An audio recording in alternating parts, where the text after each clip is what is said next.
இது நாளைக்கான ப்ரிடிக்ஷன் பார்த்துடலாம். காவேரியோட வளகாப்பு நல்லபடியாக சீக்கிரமாக நடக்கணும் அண்ட் குழந்தை வந்து நல்ல க்ரோத்தோட ஹெல்த்தியாக பிறக்கணும்னு நினைக்கிறேன். விகாஃபன்ஸ் கண்டிப்பாக நம்ம வீடியோக்கு ஒரு லைக் பண்ணிக்கோங்க. குமரன் வந்து ரொம்ப ஃபீல் பண்ணி விஜய் கிட்ட சொல்லிட்டு இருப்பாரு, விஜய் நான் அவ்வளோ ஆசையாக போய் கங்காட்ட கேட்டேன், உனக்கு என்ன வேணும் வளகாப்புக்காக நான் என்னென்னலாம் பண்ணணும்னு நினைக்கிறியோ அது எல்லாமே பண்ணிடுறேன். ஏன்னா நீங்கள் சொன்ன அட்வைஸ் எல்லாமே என் மைண்டில் இன்னுமே இருந்துகிட்ருக்கு விஜய். ஸோ ஒரு பொண்ணாக வந்துட்டு அவளுக்கு இதெல்லாம் ஆசைப்படுவாங்கிறது நீங்கள் சொல்லி தான் எனக்கே தெரியுது. அதுக்காக தான் போய் கேட்டேன். பட் அவள் என்ன சொன்னா தெரியுமா விஜய், உங்களாலலாம் எதுவுமே முடியாது, நான் இப்போ ஒட்டியானம் கேட்டால் நீங்கள் வாங்கி கொடுத்துருவீங்களா அப்படின்ற மாதிரி கேட்குறா. ஒட்டியானம் போய் தங்கத்தில் வாங்கி கொடுக்க முடியுமா இல்லை வைரத்தில் தான் வாங்கி கொடுக்க முடியுமா? ஏன் விஜய் இவ எதையுமே புரிஞ்சுக்க மாட்டேங்கிறா? நான் இவளுக்காக என்ன பண்ணாலும் அதை அவள் தப்பாக தான் நினச்சிக்குவா, அவளுக்கு திருப்தியே ஆகாது. இதனாலேயே கல்யாணம் ஆனதுலேருந்து ஒரு நாள் சந்தோஷமாக இருந்தாலும் பல நாள் நான் வேதனையில் தான் இருந்திருக்கேன். ஒரு ஆம்பளையாக வந்துட்டு இதை யார்கிட்டையும் சொல்ல முடியாமல் நான் ரொம்ப தவிச்சிக்கிட்டு இருக்கேன் அப்படின்ற மாதிரி சொல்ல, பிரதர் நீங்கள் ரொம்ப டீப்பாக யோசிக்கிறீங்க, உங்களையே நீங்கள் வந்துட்டு ரொம்ப குறைச்சி எடை போட்டுக்கிறீங்க. கங்கா மட்டும் கிடையாது, உலகத்தில் எல்லா பொண்ணுங்களும் இப்படி தான் பேசுவாங்க. அதை வந்து நீங்கள் உங்களுக்கு பர்சனலாக எடுத்துக்கவே கூடாது. அதை நீங்கள் நார்மலாக வந்துட்டு சில்லாக எடுத்துகிட்டு மூவ் ஆன் பண்ணிங்கனாலே உங்கள் லைஃப் ஹாப்பியாக இருக்கும். இதெல்லாமே வந்துட்டு புருஷன் பொண்டாட்டிக்குள்ளே இருக்கிற ரெகுலர் கான்வர்சேஷன் தான். எல்லா வீட்லேயும் புருஷன் பொண்டாட்டினா இப்படி தான் பேசுவாங்க. பட் நீங்கள் அதை உங்களுக்குன்னு எடுத்துக்க வேண்டாம். கங்கா என்ன கேட்டாங்க, நிறைய செலவு இருக்குது, அதெல்லாம் மேனேஜ் பண்ணணும் தானே. அப்போ நீங்கள் என்ன யோசிக்கணும்னா, நல்லபடியாக வந்து ஏதாவது ஆர்டர் எடுத்து வளகாப்போட எல்லா செலவுமே நீங்களே பண்ணணும்னு தான் அவங்க ஆசைப்படுறாங்க, விருப்பப்படுறாங்க. ஸோ செலவு நிறையா இருக்கும், புடவை எடுக்கணும், நகை எடுக்கணும், அந்த மாதிரி வளகாப்பு செலவுன்னு நிறையா எடுக்கணும். அது எல்லாமே நீங்களாக பார்த்து பண்ணிங்கன்னா அவங்களுக்கு கண்டிப்பாக பிடிக்கும். அதை தான் அவங்க இப்படி சொல்லியிருப்பாங்களே தவிர நீங்கள் தப்பாக யோசிக்க வேண்டாம். அதுவும் போக நீங்கள் கங்காவுக்கு என்ன வாங்கி கொடுக்கணும்னு நினைக்கிறீங்களோ அதை சர்ப்ரைஸாக வாங்கி கொடுத்தீங்கன்னா கண்டிப்பாக கங்கா சந்தோஷப்படுவாங்க. நீங்கள் 2 பேரும் ஹாப்பியாக இருந்தால் தான் எங்களுக்குமே ஹாப்பியாக இருக்கும். ஏன்னா காவேரி எப்போவுமே அதை தான் சொல்லிக்கிட்டு இருப்பா அப்படின்ற மாதிரி சொல்ல, நீங்கள் சொல்கிறது புரியுது விஜய், இப்போ தான் வந்து ஒரு நல்ல ஆர்டராக வந்திருக்கு. பட் சீக்கிரமாக அது 2 டேஸ்க்குள்ளே வந்துட்டு முடிக்கணும்னு சொல்கிறாங்க. அதெல்லாம் நான் எப்படி முடிப்பேன்னு தெரில. ஒரு அவசரத்துலேயும் ஒரு ஆர்வத்துலேயும் அட்வான்ஸ் அமௌண்ட் வேறு வாங்கிட்டேன். அப்போ கூட நிவின் கேட்டான், எதுக்கு அவசரப்பட்டு இந்த அட்வான்ஸ் அமௌண்ட் வாங்குறீங்க, கண்டிப்பாக கம்ப்ளீட் பண்ண முடியாதுன்னு.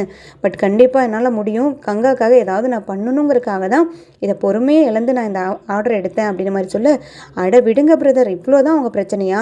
அதுக்கெல்லாம் நான் என்ன பண்ணணுமோ பண்ணுறேன். உங்களுக்கு கட்டிங் ஸ்டிச்சிங் எல்லாம் நீங்கள் பண்ணிக்கோங்க. மற்றபடிக்க மெஷர்மெண்ட் எடுக்கிறது, நார்மலாக கிளாத்துக்கு வந்துட்டு சைட் பை சைடு ஒரு எடுபடியை வச்சு நீங்கள் என்ன நல்லா வேலை வாங்குவீங்களோ அதை எல்லாத்தையுமே நான் பண்ணித்தரேன். விடிய நம்ம உட்காந்து வேலையை ஸ்டார்ட் பண்ணுவோம். எப்படியாவது 2 நாளில் அந்த ஆர்டரை கம்ப்ளீட் பண்ணி நீங்கள் ஃபுல் அமௌண்ட்டை வாங்கி கங்காவோட வளகாப்புக்காக நீங்களே எல்லாமே முன்னுக்கு நின்று பண்ணுங்கள்.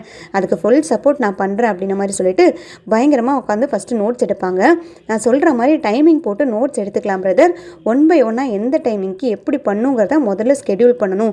எந்த ஒரு விஷயத்தையுமே ஸ்கெடியூல் போட்டால் மட்டும்தான் அதை வந்து நம்ம கரெக்டாக வந்து டைம்லி கம்ப்ளீஷன் வந்து பண்ண முடியும் அப்படின்ற மாதிரி சொல்ல, என்ன பிரதர் என்னென்னமோ சொல்கிறீங்க, நோட்டெல்லாம் எடுத்து எழுதவெல்லாம் சொல்கிறீங்க, எனக்கு ஒன்றுமே புரியலையே அப்படின்ற மாதிரி கேட்க, இல்லை பிரதர் நம்ம ஒரு விஷயத்தை அச்சீவ் பண்ணணும், ஒரு ட்ரீமை வந்து ஃபுல்ஃபில் பண்ணணும்னா எப்போவுமே நம்ம ஸ்கெடியூல் போட்டுக்கணும். நம்ம மைண்ட்லேயே வந்துட்டு எல்லா விஷயத்தையும் வச்சுக்கிட்டு இருந்தோம்னா கண்டிப்பாக மிஸ் ஆகிறதுக்கு நிறையவே வாய்ப்பு இருக்குது. அதனால் நான் எப்போவுமே இந்த பழக்கத்தை வச்சுருப்பேன். முதல்ல நீங்கள் ஒரு நோட் பேட் எடுங்கன்னு சொல்லிட்டு 1 by 1 எழுதுவார் விஜய்.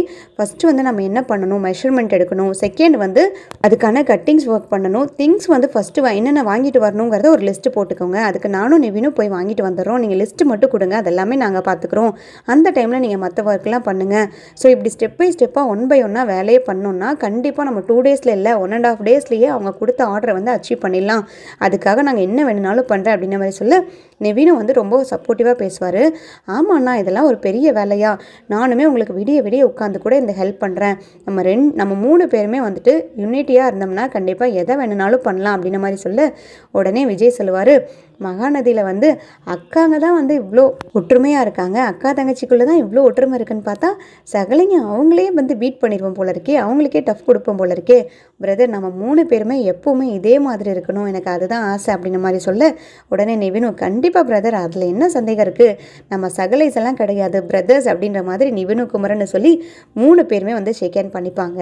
அதுக்கப்புறம் 3 பேரும் பிளான் போட்ட மாதிரி எல்லா திங்ஸையும் வாங்கிட்டு வந்து அந்த ஸ்டிச்சிங்காக அரேஞ்ச்மெண்ட்ஸ் எல்லாமே பண்ணிக்கிட்டு இருப்பாங்க. அந்த டைமில் பார்த்தீங்கன்னா கங்கா கிட்ட வந்து மாமி நல்லா குழப்பி விட்ருவாங்க. என்னடி நீ பண்ணிகிட்டு இருக்க, ஒரே வீட்டுக்குள்ளே 2 பேருமே கர்ப்பமாக இருக்கீங்களாமே, உனக்கு ஒரு விஷயம் தெரியுமா, மாசமாக இருக்கவ எதிரிக்கு எதிரி பார்த்துக்கிட்டா கூட வந்து குழந்தை நல்லபடியாக பிறக்காது, ஒரு குழந்தை வந்து ஏதோ குறைபாடோடு பிறக்கும்னு சொல்லுவாங்க. பட் ஒரே வீட்டுக்குள்ளே அக்கா தங்கச்சி 2 பேரும் மாசமாக இருக்கீங்க, உன் அம்மா பாட்டிலாம் இதை பற்றி எதுவும் சொல்லலையா? எங்கள் ஊர் சைடும் சரி எங்கள் வீட்டு சைடும் சரி இந்த மாதிரி ஒரு குடும்பத்தில் வந்து 2 பேர் ப்ரெக்னென்ட் ஆனாங்கன்னா 2 பேத்தையுமே தள்ளி வச்சுருவாங்க, வேறு வீட்டில் தான் வைப்பாங்க. பட் ஏண்டி உங்கள் வீட்டில் அதெல்லாம் யோசிக்க மாட்டேங்கிறாங்க, உங்களுக்கு அந்த மாதிரி வழக்கம்லாம் கிடையாதா அப்படின்ற மாதிரி கேட்க உடனே கங்கா மாமிகிட்ட சொல்லுவாங்க, என்ன மாமி சொல்கிறீங்க, அப்படியெல்லாம் ஒரு பிரச்சனை இருக்கா, ஒரு வீட்டுக்குள்ளே 2 ப்ரெக்னெண்ட்டாக இருக்கவங்க இருக்கக்கூடாதா அப்படின்ற மாதிரி கேட்க, ஆமாண்டி, இப்போ நீ நார்மலாகவே ப்ரெக்னெண்ட்டாக இருக்கும்போது ஏதோ சயின்டிஃபிக்காக ஏதேதோ சொல்கிறா, அதெல்லாம் எனக்கு தெரியல, ஆனால் வந்து நம்ம முறைப்படி ப்ரெக்னெண்ட்டாக இருக்க 2 பேர் வந்து ஒரே வீட்டுக்குள்ளே இருந்தாங்கன்னா ஒருத்தருக்கு தான் வந்து எல்லா கேரிங்கும் போகும், ஒருத்தரை வந்து நல்லபடியாக கவனிப்பாங்க, ஒருத்தரை வந்து கவனிக்காமல் விடுவாங்க. அது போக வேலைன்னு இருக்கும்போது ஒருத்தர்கிட்டயே அது போகிறதுக்கு வாய்ப்பு இருக்குது. அதுவும் போக வயிற்றில் பிள்ளைய வச்சுட்டு 2 பேரும் ஒன்றுக்கு ஒன்று வந்துட்டு பார்த்துக்கும் போதும் அந்த 2 குழந்தைங்களும் வந்துட்டு வைப்ரேஷனில் வந்து குறைபாடோட பிறக்குங்கிற மாதிரிலாம் சொல்கிறாங்க. ஒரு உரையில் ஒரு கத்தி தாண்டி இருக்கணும், ஒரு வீட்டில் ஒரு ப்ரெக்னெண்ட்டாக இருக்கவங்க தான் இருக்கணும், இந்த மாதிரி 2 பேர் இருந்தீங்கன்னா பிறக்க போகிற குழந்தைக்கு என்ன பிரச்சனையாகும்னு தெரியாது, நான் அது உண்மையாக பொய்யான்னு தெரியாது, பட் ஏன் நம்ம ரிஸ்க் எடுக்கணும், நீங்கள் பேசாமல் அவங்க வந்து அவாத்திலே இருக்க வேண்டியதானே, விஜயும் காவேரியும் எதுக்கு அவ்வளோ பெரிய வீடு வாசலெல்லாம் விட்டுட்டு இங்கே வந்து கஷ்டப்பட்டுட்ருக்கா, அவங்க வந்து அவங்க ஆற்றுக்கே அனுப்பி விட்ருங்க, நீ இங்கே இருந்தேன்னா நல்லது தானே, நான் ஏதோ எனக்கு தெரிஞ்சதை சொன்னேன்டி, ரொம்ப நாளாக எனக்கு இது உறுத்திண்டே இருக்குது, உங்களுக்கு வேறு டெலிவரி வேறு 7வது மாதம் ஆகிடுச்சு, இன்னும் 3-4 மாதம்தான் இருக்குது, நீங்களே எதையும் எந்த பிரச்சனையும் உண்டு பண்ணிக்காதீங்க, 2 பேரும் சந்தோஷமாக குழந்தைய பெற்றெடுக்கணும், அது போக உனக்கு நீ லேட்டாக வேறு மாதமாயிருக்க, காவேரியும் அதே மாதிரி தான், அதனால தான் ஒரு அக்கறையில் சொல்கிறேன், ஏதாவது தப்பு இருந்தால் மன்னிச்சுக்கோடி அப்படின்ற மாதிரி சொல்ல, சாச்சா இல்லை மாமி, எனக்கு அதிலெல்லாம் எந்த பிரச்சனையும் கிடையாது, பட் இதெல்லாம் எப்படி நான் அம்மாட்ட சொல்லுவேன், எப்படி வந்து இதெல்லாம் ஒர்க் அவுட் ஆகுன்றதான் நான் யோசிச்சுட்ருக்கேன், எங்கள் வீட்டில் இதெல்லாம் எப்படி சொல்கிறதுன்னு தெரியல அப்படின்ற மாதிரி கேட்க, நீ ஏன் சொல்லிவிட்டு நானே கூட சாரதாட்ட சொல்கிறேன், அது போக நீயே சொல்லு, பேசி முடிவெடுங்க, இது உங்கள் ஃபேமிலிக்காக உங்கள் குழந்தைங்களுக்காக தானே முடிவெடுக்கிறீங்க, குழந்தை பிறந்ததுக்கப்புறம் ஒரு 3 மாதத்துக்கு அப்புறம் எல்லாம் சேர்ந்துருங்க, ஒரே வீட்டில் கூட இருங்க, அதில் எந்த விதமான பிரச்சனையும் கிடையாது, பட் மாசமாக இருக்கும்போது அப்படி இருக்கக்கூடாதுடி அப்படின்ற மாதிரி கேட்க உடனே கங்கா பயங்கர ஃபோர்ஸாக வந்துட்டு சாரதா கிட்ட பேச போவாங்க. ஏம்மா உனக்கெல்லாம் வயசாகிடுச்சா, அறிவு கிரிவு ஏதாவது இருக்கா, இல்லை புத்திக்கு எதுவுமே கிடையாதா அப்படின்ற மாதிரி கேட்க, என்னடி காலையிலேயே ஆரம்பிச்சிட்டியா, என்ன பிரச்சனை உனக்கு, ஏன் இப்படி கத்திட்டு இருக்கு அப்படின்ற மாதிரி கேட்க உடனே பாட்டி உள்ளே வந்துடுவாங்க. தெரியலடி, இவன் இன்றைக்கி எந்த பிரச்சனையை கூட்டிகிட்டு வந்திருக்கான்னு தெரியல, இவன் ஏதாவது பேச ஆரம்பித்தாலே அது விவகாரத்தில் தான் முடியும், என்ன கங்கா எதுக்கு இப்படி பேசிக்கிட்டு இருக்க, என்ன பிரச்சனை அப்படின்ற மாதிரி கேட்க, ஆமாம் ஒரு வீட்டுக்குள்ளே 2 மாதமாக இருக்கவங்க இருக்கக்கூடாதாமே, ப்ரெக்னெண்ட்டாக இருக்கவங்க ஒரே வீட்டுக்குள்ளே இருந்தால் ஒரு குழந்தை நல்லாவும் ஒரு குழந்தை ஏதோ குறைபாட்டோட பிறக்குமாமா, இது சயின்டிஃபிக்காகவும் சொல்கிறாங்க, நம்ம தமிழ் முறைப்படியும் சொல்கிறாங்க, இதெல்லாம் உண்மையா பொய்யா, இதை பற்றி உங்களுக்கு ஏதாவது தெரியுமா அப்படின்ற மாதிரி கேட்க, ஆமாண்டி அதெல்லாம் கேள்விப்பட்டிருக்கோம் தான், ஊர் சைடு மாசமாக இருக்கவங்க வந்து ஒருத்தர் பார்த்துக்கக்கூடாது, ஒருத்தர் ஒட்டிக்கக்கூடாது, எதிரில் போகக்கூடாதுன்னெலாம் சொல்லுவாங்க, ஆனால் நம்ம நிலைமை அப்படியா இருக்குது, மாசமாக இருக்கவங்க 2 பேரும் மாசமாக இருக்கீங்க, அதுக்குன்னு ஒருத்தையை கொண்டு போய் நான் ஊர்லேயும் ஒருத்தையை கொண்டு போய் இங்கேயுமா வைக்க முடியும், அதெல்லாம் சொல்கிறது தான் சொல்லுவாங்க, நம்ம பண்ண முடிஞ்சது தானே பண்ண முடியும், இதெல்லாம் பார்த்தா வேலைக்கு ஆகாது கங்கா, நீ போய் வேலையை பாரு, அதெல்லாம் பேசுகிறவங்க பேசிக்கிட்டு தான் இருப்பாங்க, சொல்கிறத சொல்லிக்கிட்டு தான் இருப்பாங்க, நம்ம வந்து பாதுகாப்பாக இருந்தால் போதும். அப்படி பார்த்தா காவேரி வந்து இந்த மாசமாக இருக்க டைமில் தான் 1008 பிரச்சனையை சந்திச்சிருக்கா, வெண்ணிலா பிரச்சனையிலேருந்து குடும்ப பிரச்சனையிலேருந்து 1008 மன உளைச்சலில் அவன் அந்த குழந்தைய வயிற்றில் சுமந்துட்டு இருந்திருக்கான், 3 மாதம் இத்தனை மாதத்து வரைக்கும் நம்மளுக்கே தெரியாது, அவள் கவனிச்சிட்டு இருந்திருக்கான், அவளுக்கு சரியான கவனிப்பு கூட கிடையாது, அதெல்லாம் யோசிச்சு அவன் என்ன வருத்தப்பட்டுட்டா இருக்கா, நீ போய் வேலையை பாருடி அப்படின்ற மாதிரி சொல்ல, ஏமா நான் ஒரு விஷயம் சொல்ல வரேன், இப்போ கூட உனக்கு அவன் நினப்பு தானே, காவேரி காவேரி காவேரி இதவே தானே பேசிக்கிட்டு இருக்கேன், இப்போ என்ன அவன் நல்லா தானே இருக்கா, அவளுக்கு ஏதாவது ஆயிடுச்சா, ஏமா அப்படிலாம் பேசுகிற அப்படின்ற மாதிரி கேட்க, அடி பாவி உன் வாயிலேருந்து நல்ல வார்த்தை ஏதாவது வருதா, மாசமாக இருக்க பிள்ளை எப்படியா கேட்பேன், அவன் நல்லா இருக்காளா நல்லா இல்லையான்னு சொல்லிட்டு, அவன் நல்லா தாண்டி இருப்பா, அவன் நல்ல மனசுக்கு, விஜய் தம்பியோட நல்ல மனசுக்கு அவன் நல்லா தான் இருப்பா அப்படின்ற மாதிரி பாட்டி கோவப்பட உடனே சாரதா, ஏண்டி கங்கா இப்படிலாம் பேசுகிற, நான் ஒரு எடுத்துக்காட்டாக தாண்டி சொன்னேன், மாசமாக இருக்கும்போது இது பண்ணணும் இது பண்ணக்கூடாதுன்னு இருக்குது, ஆனால் எல்லாத்தையுமே வந்து நடைமுறையில் வந்து நம்ம பண்ண முடியாது, ஒரு சில விஷயத்தை வந்து நம்ம ஒதுக்கி தான் ஆகணும், ஒரு சில விஷயத்தை சேர்த்திட்டு தான் ஆகணும், அதுக்காக ஒரே வீட்டுக்குள்ளே 2 பேரும் மாசமாக இருந்தால் என்னடி பண்ண முடியும் அப்படின்ற மாதிரி கேட்க, அதெல்லாம் எனக்கு தெரியாதுமா, ஏற்கனவே வந்துட்டு சொந்தக்காரங்களுக்குள்ளே கல்யாணம் பண்ணி குழந்தை பெற்றா குழந்தை குறைபாட்டோட பிறக்குன்ற மாதிரி சொல்கிறாங்க, அதுக்கேற்ற மாதிரி ஒரே வீட்டுக்குள்ளே 2 பேரும் மாசமாக இருந்து ஒரு குழந்தை நல்லா பிறக்கும் ஒரு குழந்தை நல்லா பிறக்காது குறைபாட்டோட பிறக்கும்னா கடைசியில் கண்டிப்பாக எல்லா பிரச்சனையும் சேர்ந்து என் தலையில் தான் விடியும், ஏன்னா என்னோட ராசியை பற்றி தான் எனக்கு நல்லாவே தெரியுமே, எனக்கு தான் நல்ல ராசியே கிடையாது. எந்த ஒரு பிரச்சனை வர்றதுனாலும், எந்த ஒரு அவமானம், எந்த ஒரு தீர்க்க முடியாத விஷயம் நடக்கிறதுனாலும் எனக்கு தானே நடக்குது. காவேரிக்கு எதுவுமே நடக்கிறது இல்லையே, அவன் நல்லா தானே இருக்கா. ஸோ இந்த குழந்தை விஷயத்துல நியாயப்படி பார்த்தா அதுதான் எனக்கு நடக்கும். அதனால் என்னோட சேஃப்டிக்கு நான் என்ன பண்ணணுமோ பண்ணிக்கிறேன். நான் இந்த வீட்டிலேருந்து கிளம்புறேமா அப்படின்ற மாதிரி சொல்ல, என்னடி சொல்லிக்கிட்டு இருக்க, என்ன உளறிக்கிட்டு இருக்க, இதெல்லாம் ஒரு விஷயம் காலையிலேயே பேசிக்கிட்டு இருக்க அப்படின்ற மாதிரி கேட்க, உடனே டக்குன்னு காவேரி உள்ளே வந்துடுவாங்க.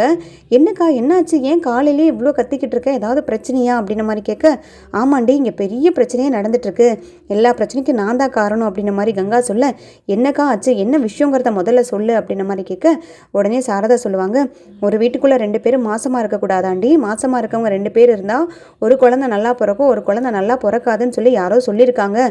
உடனே வந்து நான் தனி கொடுத்துன போகிறேன், நானும் குமரன் மாமாவும் தனியாக போய் இருந்துக்கிறோம் குழந்தை பிறக்கிற வரைக்கும்னு சொல்கிறா அப்படின்ற மாதிரி கேட்க, காவேரிக்கு அப்படியே தூக்கி வாரி போட்டுரும். என்னக்கா ஏன்க்கா இப்படிலாம் சொல்கிறேன், இந்த மாதிரி விஷயங்களெல்லாம் மித்தெல்லாம் நிறையா இருக்க தான் செய்யும்.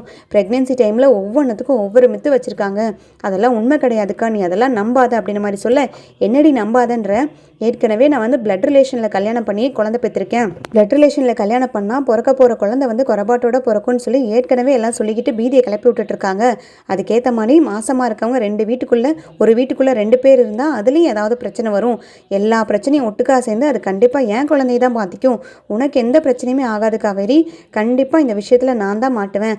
அதனால் என்னோட சேஃப்டி, என் குழந்தையோட சேஃப்டி நான் பார்த்து தான் ஆகணும். பிறக்க போகிற குழந்தைய நல்லபடியாக பெற்றெடுக்க வேண்டியது ஒரு தாயோட கடமை. அதை நான் எல்லா பிரச்சனையும் தெரிஞ்சு பண்ணாமல் விட்டேன், அசால்ட்டாக விட்டேன்னா கடைசியில் வாழ்நாள் முழுக்க உட்காந்து வருத்தப்படாது நானாக தான் இருப்பேன் அப்படின்ற மாதிரி சொல்லு. அக்கா நீ இவ்வளோலாம் யோசிக்காதக்கா, அப்படி உனக்கு பயமாக இருந்துச்சுன்னா நானே வந்துட்டு வெளியில் போய்க்கிறேன். நான் தானே இங்கே வந்திருக்கேன், விஜயும் நானும் தானே இங்கே எக்ஸ்ட்ரா வந்திருக்கோம். நாங்கள் 2 பேர் வேணால் விஜயோட வீட்டுக்கே போய்க்கிறோம், இல்லைனா தனி கொடுத்தன போய்க்கிறோம், ஒன்றும் பிரச்சனை கிடையாது. நீ நார்மலாக இருக்கா, இதெல்லாம் உட்காந்து யோசிச்சுட்டு இருக்காத, அப்படிலாம் எதுவும் இருக்காது அப்படின்ற மாதிரி சொல்ல, இங்கே பாருடி நீ வெறும் பேச்சுக்காகலாம் இப்படி சொல்லாத, நான் தனி கொடுத்தன போகிறேன்னு. நீ நிஜமாகவே எப்போ போகிற, எப்போ இந்த முடிவு எடுக்கிறங்கிறது எனக்கு தீர்க்கமாக சொல்லு. ஏன்னா நான் கூடிய சீக்கிரம் வந்துட்டு இதை பண்ணியே ஆகணும். டெலிவரி வரைக்கும் வந்துட்டு வெயிட் பண்ணிட்டு இருக்க முடியாது காவேரி. நீ எப்போ தனி கொடுத்துன்னு போகிற, இல்லைனா உங்கள் வீட்டுக்கு போகிற. அது போக விஜய்க்கு அவ்வளோ பெரிய வீடு இருக்குல்ல, நீயும் ஆடம்பரமான இடத்துல வாழலாம், உன் குழந்தைய வந்து நல்லா ஆடம்பரமாக பிறக்குள்ள, நீ அங்கே போகிறது தாண்டி எனக்கு சரியாக படுது அப்படின்ற மாதிரி சொல்ல, உன் அக்கறைக்கு ரொம்ப தேங்க்ஸ்க்கா, நான் ஆடம்பரமான இடத்துலையே இருந்துக்கிறேன், நீ அதை பற்றியெல்லாம் ஒன்றும் கவலைப்படாத. நான் அந்த வீட்டிலேருந்து கிளம்பணும், உனக்கு தொந்தரவாக இருக்கக்கூடாது, உனக்கு வந்து எந்த பிரச்சனையும் வந்துடக்கூடாதுங்கிறது தானே உன் பிரச்சனை, அதை நான் பார்த்துக்கிறேக்கா. அம்மா நீயும் தப்பாக நினச்சிக்காதம்மா, நான் சீக்கிரமாக வந்துட்டு விஜய்கிட்ட பேசி இங்கேருந்து கிளம்புறதுக்கான முடிவு எடுக்கிறேன். இதில் எனக்கு எந்த விதமான கோபமும் கிடையாது. அக்கா சொல்கிற மாதிரி ஏதாவது ஒன்று கிடக்க ஒன்று ஆயிடுச்சுன்னா அதுக்கு காரணமும் நானாக தான் இருப்பேன். அந்த ஒரு குற்ற உணர்ச்சினால் லைஃப் லாங் நான் என்னால் கவலைப்பட்டுட்டு இருக்க முடியாது.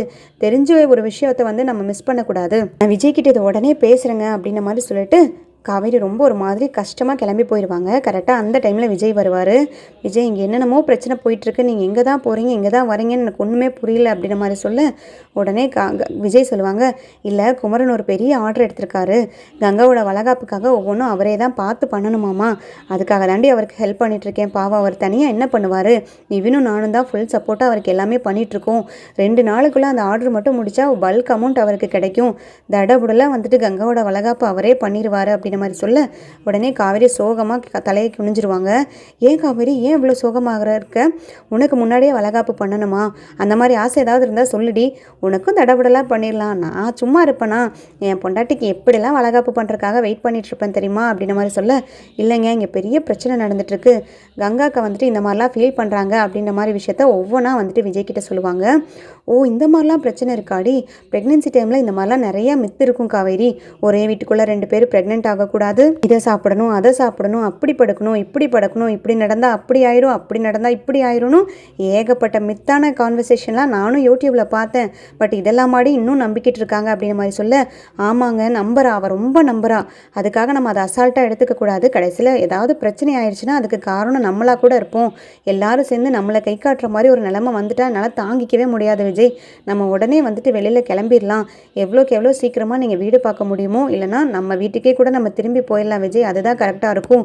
எனக்கும் வந்துட்டு ஆரம்பத்துலேருந்தே அம்மா என்னை கேர் பண்ணி கவனிச்சிக்கும் போது அவள் மூஞ்சி ரொம்பவே சுருங்கிடுது. என்னை மட்டும் அம்மா கவனிக்கிறாங்க, அவளை கவனிக்கிறதில்ல, அவளுக்கு கேரிங் போகிறதில்ல.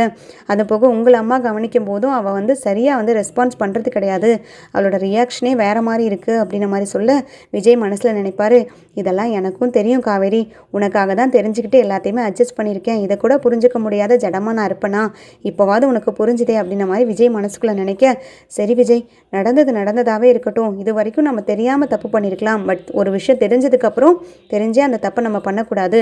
நீங்கள் கூடிய சீக்கிரம் ஒன்று தனி கொடுத்தன போகிறதுக்காக நம்மளுக்கு வீடு பாருங்கள், இல்லைன்னா வந்துட்டு தாத்தா பாட்டிகிட்ட பேசி அவங்கள கன்வின்ஸ் பண்ணி நம்ம வீட்டுக்கே திரும்பி போயிடலாம், அதுதான் கரெக்டாக இருக்கும். நம்மளோட டெலிவரி நம்மளே பார்த்துக்கலாம், நம்மளால் யாருக்கும் எந்த பிரச்சனையும் வந்துடக்கூடாது விஜய் அப்படின்னு மாதிரி சொல்ல உடனே விஜய் சொல்லுவார், சரி காவேரி, நான் சீக்கிரமாக வந்துட்டு நம்ம வீட்டுக்கே போகிறக்கான எல்லா அரேஞ்ச்மெண்ட்ஸும் பண்ணிடுறேன். முதல்ல குமரனோட ஆர்டரை வந்து சக்ஸஸ்ஃபுல்லாக பண்ணி கொடுத்துட்டு நம்ம வந்து நம்ம வீட்டுக்கே போயிடலாம், நீ கவலைப்படாத, பி ஹாப்பி அப்படின்ற மாதிரி சொல்லிட்டு கிஸ் பண்ணுவார்.